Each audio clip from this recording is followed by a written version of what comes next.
पावसाळा दरड कोसळतात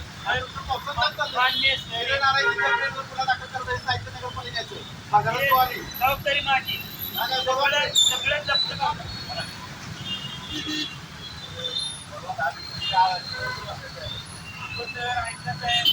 काय वास्तविक असं गुन्हा दाखल करा नाही काय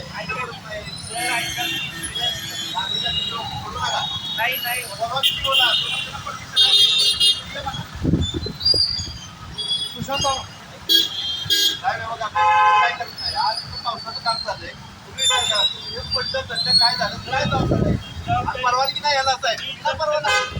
करतो मटेरियल त्यांच्या ताब्यात परवा हे काढा आम्ही कटिंग करणार काय नाही लोक सरकारी दाखल कट करणार डायरेक्ट त्याला सहजासहजी येणार नाही येत आपल्याला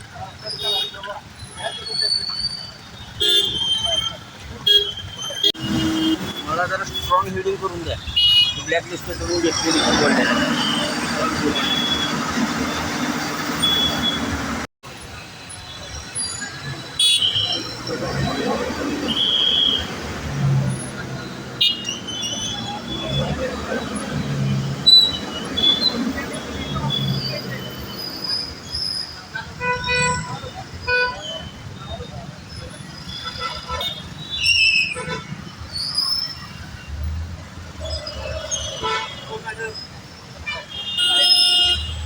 लगत होर्डिंग उभे राहिलेले विना परवाना ज्यांना परवानगी तेवढे 3 होर्डिंग लागलेले आहे परंतु मागल्या तरी पण तसा प्रकार झाला परवा पत्रकारांनी जागरूक नागरिकांनी या ठिकाणी बघितलं काम चाललंय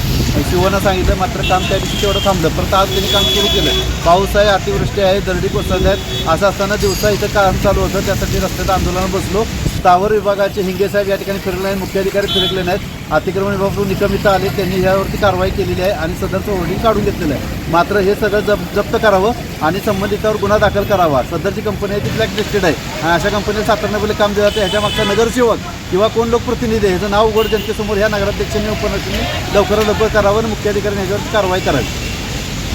मान्य मुख्याधिकारी साहेबांच्या सूचनेनुसार इथं सुशांतजी मोरे साहेब भर पावसामध्ये खाली रस्त्यावर उपोषण करण्यासाठी बसलेले होते आणि अधिकृत होर्डिंग संदर्भात त्यांनी उपोषण आज भर पावसामध्ये केलेलं होतं त्याची माहिती मला मिळताच सदरची कारवाई थांबवून जे होर्डिंगचं साहित्य होतं ते नगरपरिषदेच्या मार्फत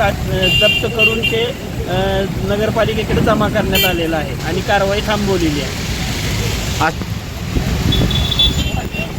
हे मला मागं होर्डिंगधारकांच्या सांगण्यात आलं ऐकण्यात आहे माझ्या की नाशिकच्या कंपनीला 2 ठिकाणावरनं ब्लॅकलिस्ट केलेलं आहे असं त्यांची कागदपत्र काहीतरी सावर जिल्ह्यातील विभागाकडे पण सादर केलेली आहे ओके